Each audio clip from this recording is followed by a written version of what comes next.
우리 사도행전 오늘 말씀 15장 1절에서 11절까지 말씀 같이 찾아보겠습니다. 신약 성경입니다. 제가 가지고 있는 성경은 213페이지로 되어 있는데 여러분 성경은 어떤지 모르겠습니다. 참고하시기 바라고요. 사도행전 신약 성경 사복음서 다음에 나오는 내용입니다.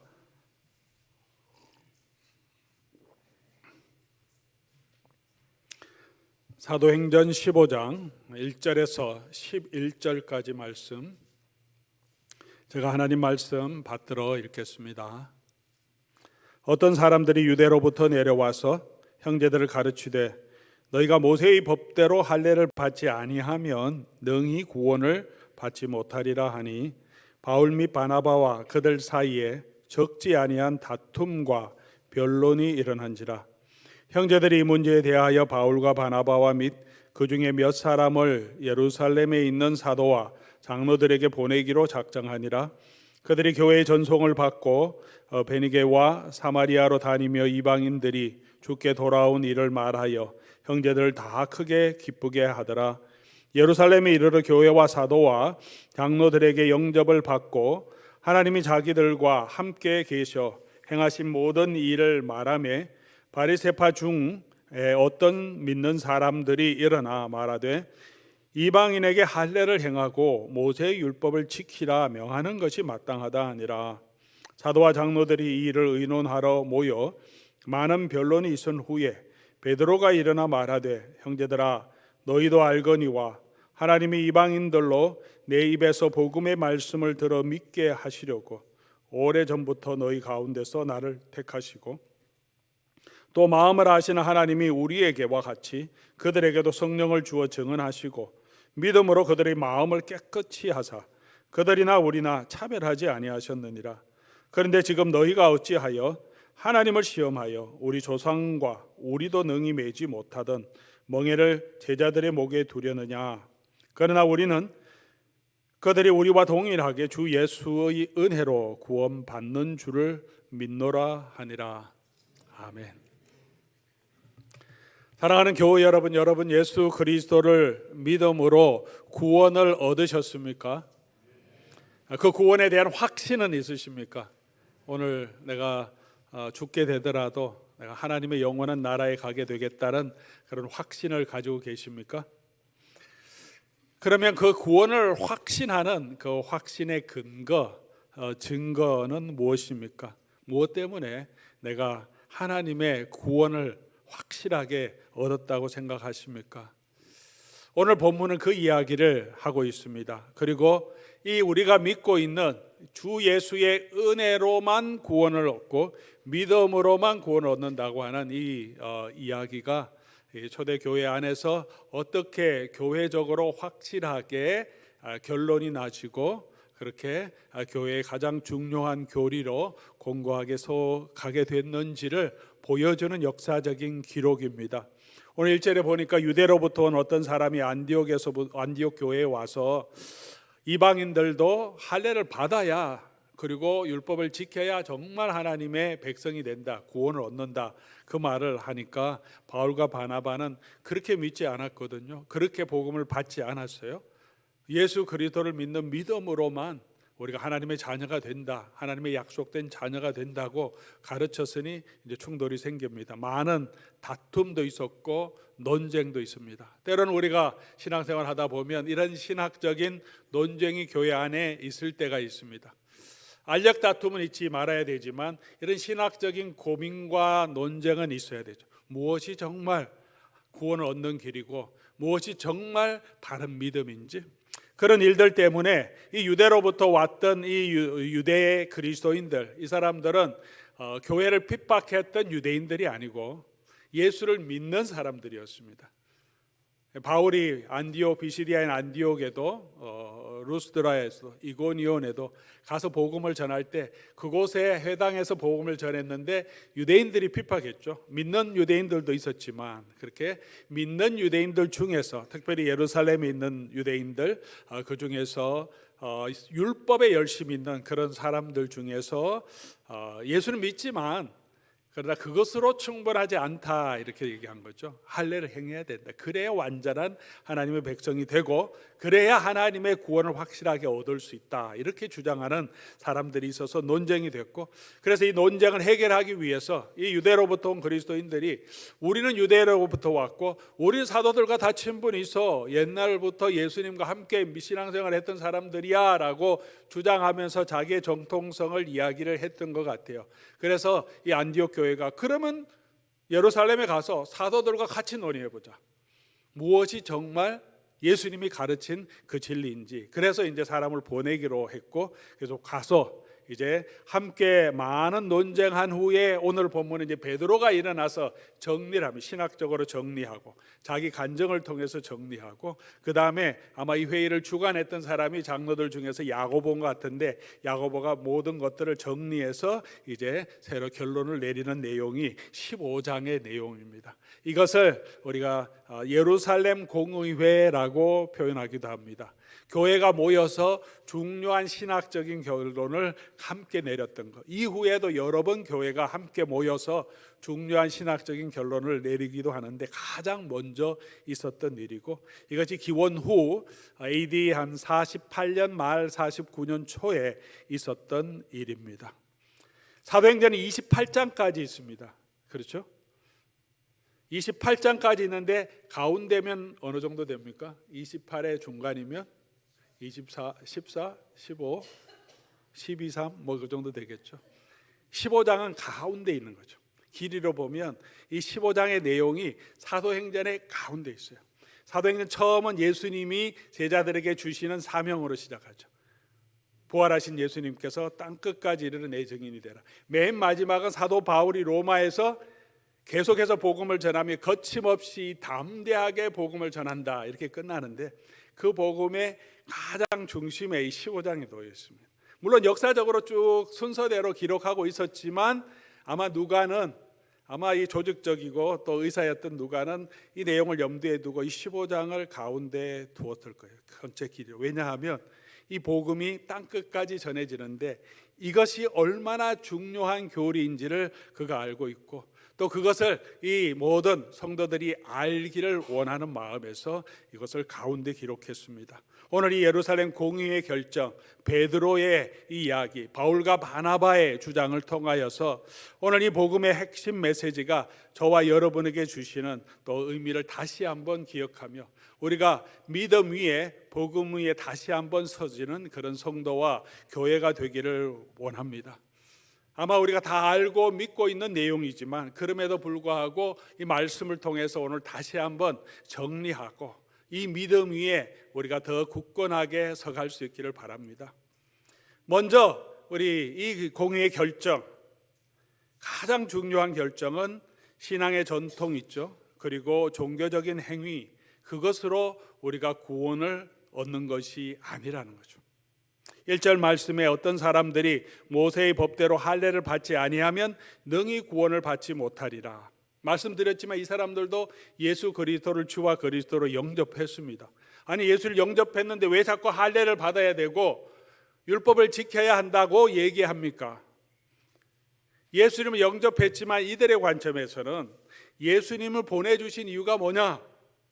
그리스도를 보내주신 이유는 그리스도와 함께 하나님의 영을 모든 사람에게 부어주셔서 우리가 이제 이 율법을 더 온전하게 지킬 수 있는 능력을 주시기 위해서, 율법을 더 온전하게 지키게 하기 위해서 예수님을 보내주셨다고 생각하는 거죠. 이들의 생각의 중심에는 여전히 뭐가 있냐면 율법인 거죠.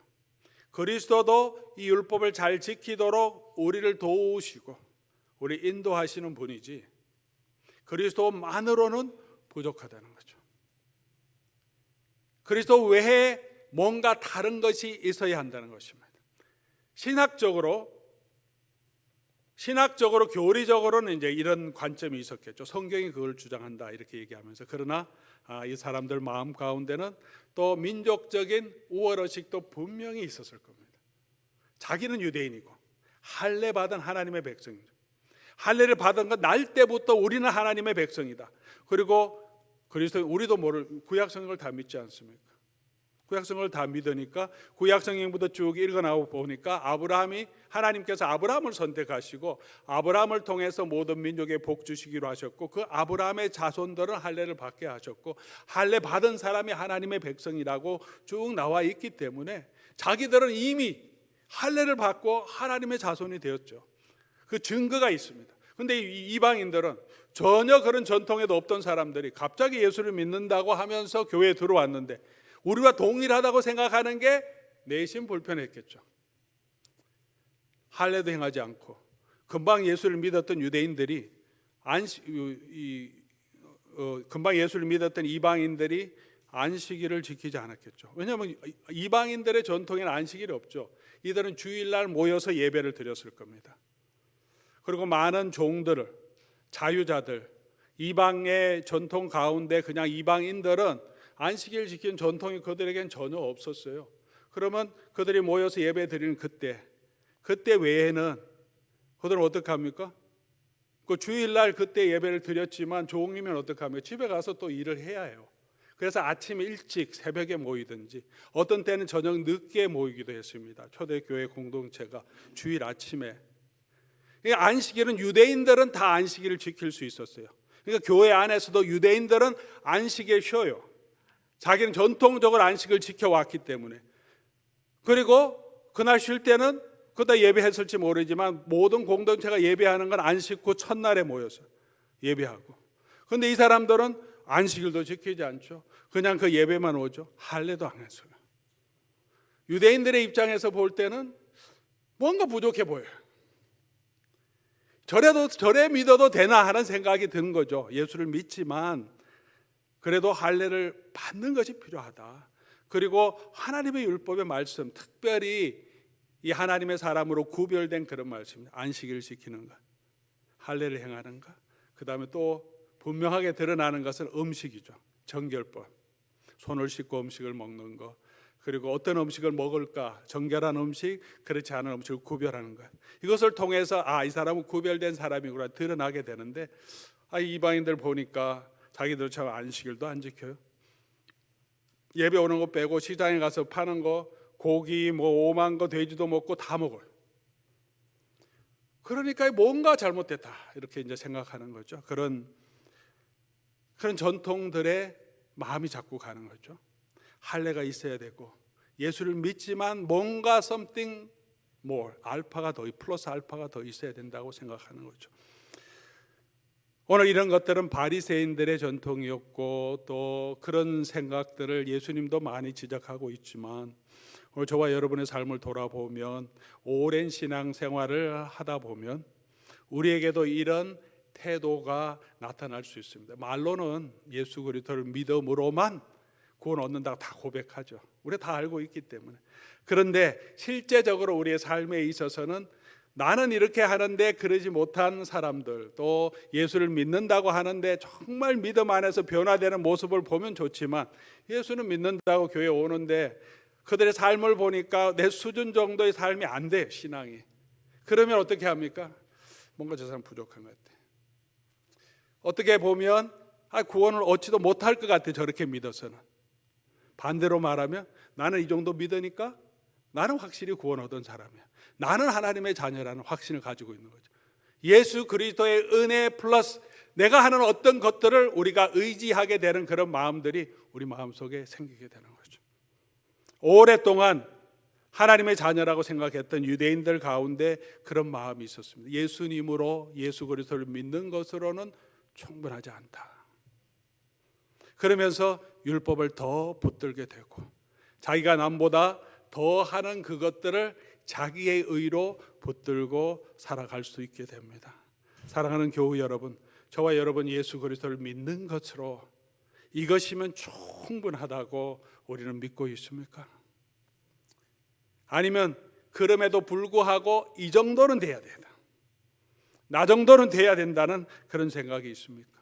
교회 생활하면서도 우리 집안은 대대로 믿음의 집안이야, 우리 3대째 믿음의 집안이야, 그러니까 그것이 나를 구원할 것처럼 생각하고 있지는 않습니까?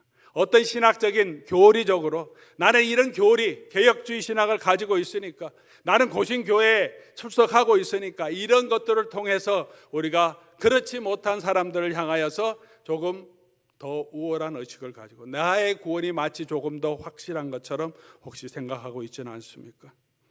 신앙인으로서 해야 되는 행동들, 저 사람 아직 예수를 믿는다고 하면서 술과 담배도 정리하지 못하고 있으니까 저런 인간은 더 아직 구원 못 얻었다, 그렇게 생각하고, 그런 거 다 끝내고 나 정도는 돼야 된다, 교회 봉사나 섬김이 이 정도는 돼야 된다고 하는 마음은 가지고 있지 않습니까? 그렇게 하다 보면 우리가 도덕주의에 빠질 수밖에 없고, 우리가 우월의식에 빠질 수밖에 없습니다. 우리의 중심에 무엇이 있는지 우리는 항상 돌아보아야 합니다. 사도 바울은 분명하게 말합니다. 갈라디아서 1장 7절에 다른 복음은 없다. 다른 복음은 없다. 우리를 구원할 수 있는, 내가 정말 하나님의 자녀가 되고 구원 얻을 수 있는 다른 복음은 없다. 오직 예수 그리스도를 믿는 믿음밖에 없다. 다른 복음을 전하면, 우리가 세운 이 기초 위에 다른 복음을 전하면 그것은 거짓 복음이다.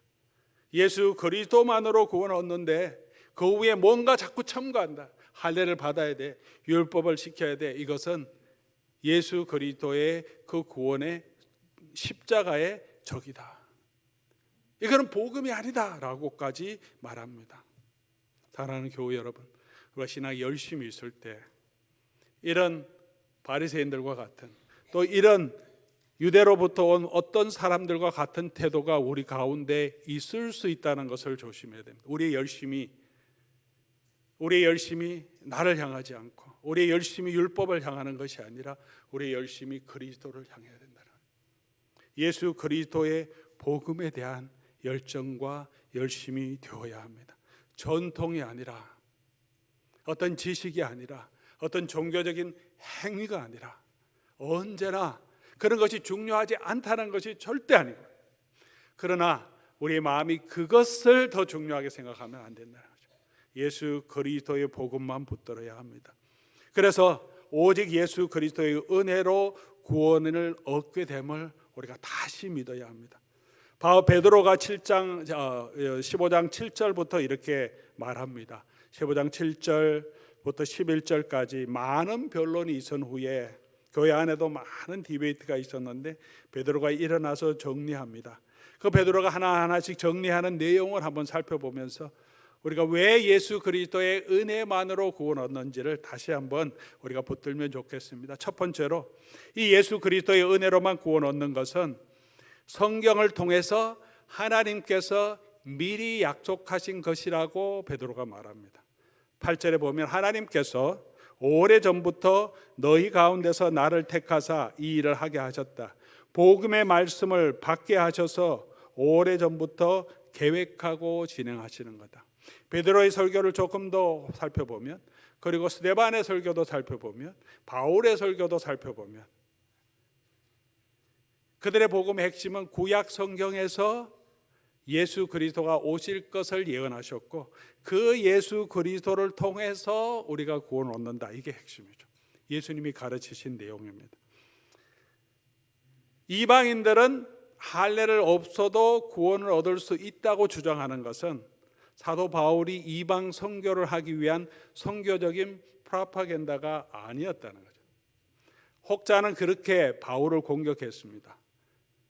유대인들의 박해를 받으니까 이방인들의 복음을 전해서 이 기독교의 복음을 전파해야 되겠는데, 이방인들에게 할례 율법을 얘기하면 그들이 믿는 장벽을 쌓는 거니까 다 없애고 오직 예수 그리스도를 믿는 믿음, 이것은 원래 유대인들이 가르친 것이 아니라 바울이 선교적인 관점에서 새롭게 예수님의 복음을 재해석해서 전한 것이고, 그게 주류가 되어버렸다. 왜냐하면 이방인 그리스도인들이 더 많이 믿게 되고 더 성장하게 되니까 그게 주류가 되어버린 거지, 이게 원래 신앙의 전통이 아니라고 주장하는, 그때도 있었고 요즘 신학계에서도 그렇게 주장하는 사람들도 있습니다. 오늘 기독교의 복음은 바울의 복음이다. 예수님의 원래 복음은 아니었다. 그러나 성경은 뭐라고 주장합니까? 이건 예수님께서 원래 가르치신 복음이고, 예수님이 구약을 그렇게 해석하셨고, 그렇게 가르치셨고 제자들에게 사도 바울이 뭐라고 합니까? 자기가 받은 것, 사도들에게서 받은 그것을 자기가 전한다고 말합니다. 이 전하는 복음 위에 서 있어야 한다고 말합니다. 우리 신약 성경을 쭉 연구해 보고 사복음서를 쭉 연구해 봐도 예수 그리스도께서 전하신 복음이 바로 오늘 바울이 얘기하고 베드로가 얘기하는 이 복음의 내용임을, 연결되어 있음을 우리가 분명하게 볼 수 있습니다. 어떤 선교 전략적인 판단에 의한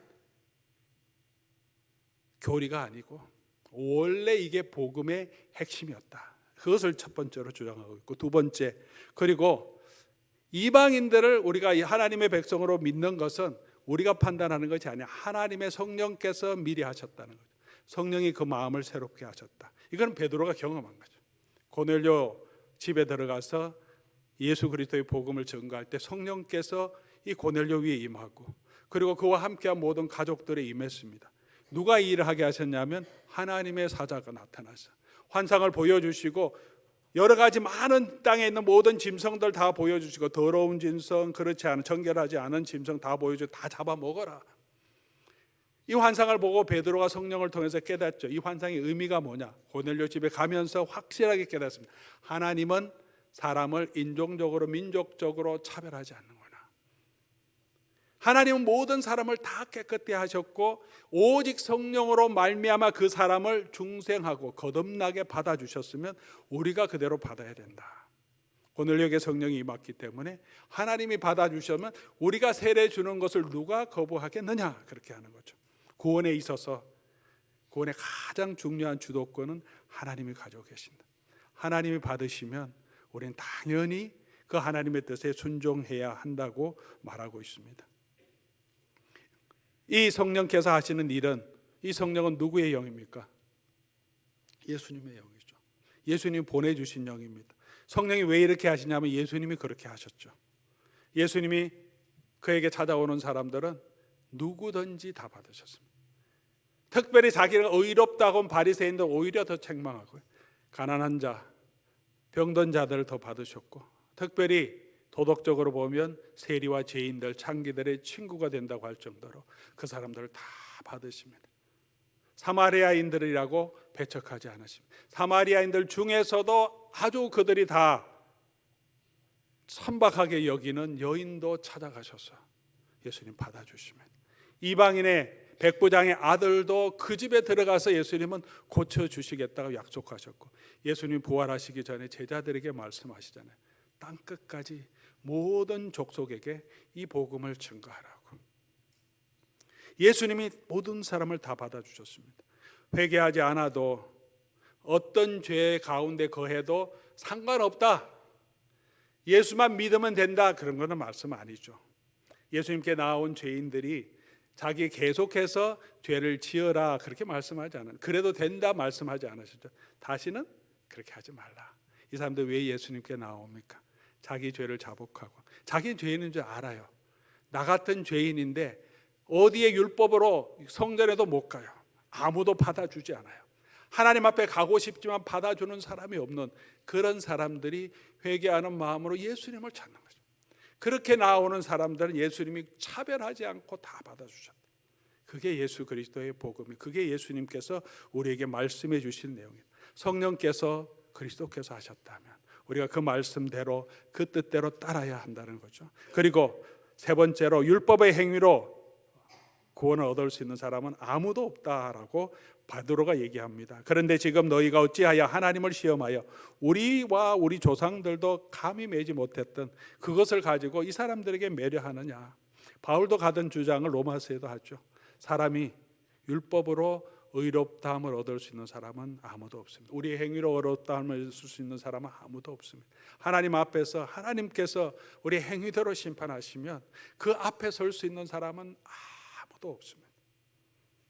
그런데 부패한 우리의 마음은 어떻습니까? 그럼에도 불구하고 우리가 조금 남보다 나은 것이 있으면 우리가 조금 더 우월하게 생각합니다. 나는 이 정도 하니까 그보다 못한 사람을 보면 저 사람도 구원 얻을 수 있을까 하는 그런 마음이 생기게 됩니다. 그렇지 않다고 말하긴 하지만 그럼에도 불구하고 우리는 자꾸 비교하고 비교 평가하면서 나는 이 정도 되니까 라는 생각이 자꾸 우리 속에 들어오게 되면서 그렇게 남을 판단할 때가 많습니다. 자신들도 능히 다 지지 못하는 그런 멍에를 이방인들에게 메우려고 한다, 이 말을 제가 또 이 말씀을 묵상하면서 저에게도 참 많은 도전이 되는 말씀이었습니다. 다른 사람한테는, 우리 자녀들한테도 그렇고 저도 제대로 못하면서 항상 바른 소리는 하죠. 자녀들에게도 너 신앙생활 똑바로 해야 된다, 인생의 프라이어리티 바로 세워야 된다, 하나님 앞에 바로 서야 된다, 뭐 하든지 무슨 직업을 가지든지 하나님의 영광을 위해서 항상 생활해야 된다. 제가 그 나이 때 그런 마음을 가지고 정말 다 서지도 못했는데도 불구하고 우리는 자꾸 그런 얘기를 우리 다른 사람에게 요구합니다. 우리 자신을 돌아보기보다. 오늘 이 말씀을 통해서 우리 자신을 다시 한번 돌아보게 해주시는 것이 아닌가 생각합니다. 우리 자신을 돌아보면서 그래서 내가 더 열심히 해야 되겠다, 더 엄격하게 더 경건 생활에 힘써야 되겠다가 아니라 나도 예수 그리스도의 은혜밖에 없다는 것을 다시 기억해야 합니다. 그래서 그 은혜로 구원받았기 때문에 그래서 다른 사람에 대해서도 동일하게 은혜로 포용해야 된다. 사랑하는 교우 여러분, 우리가 이 은혜로 구원받은 자임을 다시 알고 그 은혜로 다른 사람을 받아주는, 오직 예수 그리스도의 그 은혜 위에 서 있는 저와 여러분 될 수 있기를 바랍니다. 그래서 사도 베드로가 결론적으로 얘기하죠. 주 예수 그리스도의 은혜로만 구원을 얻게 된다, 그들이나 우리나. 로마서 8장 3절 4절에 바울도 같은 이야기를 합니다. 우리가 연약하여 할 수 없는 그것을 하나님께서 하셨나니. 우리가 연약하여 할 수 없는 그것이 뭡니까? 하나님의 율법을 온전하게 지키는 것. 그래서 하나님 하시나니 곧 죄로 말미암아, 누구의 죄로 말미암아? 우리의 죄로 말미암아 자기 아들을 죄 있는 육신의 모양으로 보내어 육신의 죄를 정하사. 누구의 육신에? 예수님의 육신에. 그래서 예수님을 보내주셨다는. 그래서 어떻게 합니까? 육신을 따르지 않고 그 영을 따라 행하는 우리에게 율법의 요구가 이루어지게 하셨다. 육신을 따르지 않고, 누가? 우리가 이제는 육신을 따르지 않고 육체의 법을 따라서 율법을 더 지켜서 하나님을 구원 얻겠다는 그런 것이 아니라 이제는 영을 따라서, 예수 그리스도의 영을 따라서 행하는 믿음으로, 예수 그리스도를 믿는 믿음으로 살아가는 우리에게 그런 말이에요. 율법의 요구가 이루어지게 하셨다.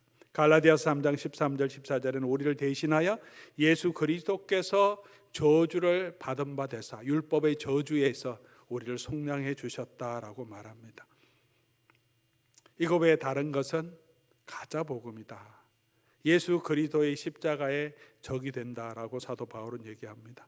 사랑하는 교우 여러분, 저와 여러분이 구원받는 길은 오직 예수 그리스도께서 우리를 위하여서 십자가에서 우리를 대신해서 우리의 저주를 받아주셨음, 그리고 그가 이루신 온전한 구원 때문임을 믿으십니까? 이 믿음 위에 굳건하게 서는 저와 여러분 될 수 있기를 바랍니다. 이 복음을 듣고 그리고 이것을 믿는 자에게 하나님께서 구원을 주신다고 약속해 주셨습니다. 이 복음 외에 어떤 다른 것들을 의지하는 것이 있다면, 여러분의 전통을 의지하는 것이 있다면, 우리 집안을 의지하는 것이 있다면, 내 아내의 믿음이나 남편의 믿음을 의지하는 것이 있다면 그것으로 우리는 구원받을 수 없습니다. 내가 행하는 봉사로 구원받을 수 있다면 구원을 얻을 수 없습니다.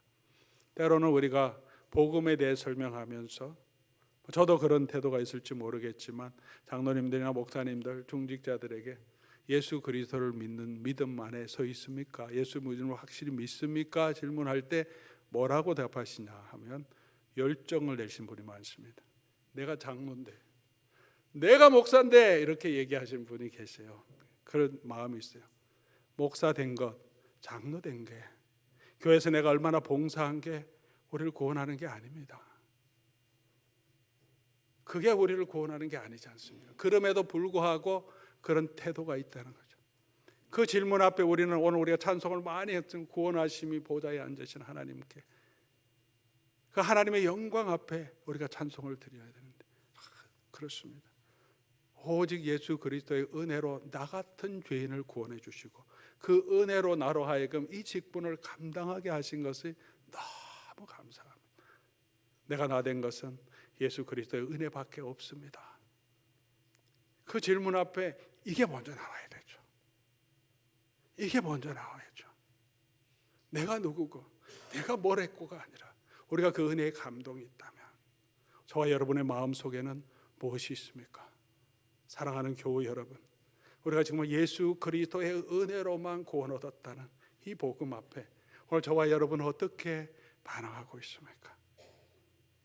이 예수 그리스도로 충만한 삶을 살고 있습니까? 아니면 율법의 어떤 행위로 그것을 나의 의로 삼고 나의 존재의 가치를 삼고 살아가고 있습니까? 내가 해왔던 어떤 행동이, 나의 어떤 업적이, 나의 어떤 커리어가 나를 지켜주는 어떤 근거가 되고 있습니까? 거듭남의 증거는 무엇입니까? 거듭나야 우리가 예수 그리스도의 구원을 얻는데 거듭남의 증거는 바로 이 고백이라고 성경은 말합니다. 이 예수 그리스도의 은혜를 믿는 그 마음으로 믿고 입술로 고백하는 것, 예수 그리스도의 영이 아니고는 이 고백을 할 수 없다고 말했기 때문에 그렇습니다. 우리 중에 예수 그리스도를 여러분의 구주로 영접하는 분이 계시고 고백하신다면 여러분은 그 예수 그리스도의 은혜로 구원받은 자임을 믿고 그 은혜 위에 더 든든하게 서는 저와 여러분 될 수 있기를 주의 이름으로 간절히 소원합니다.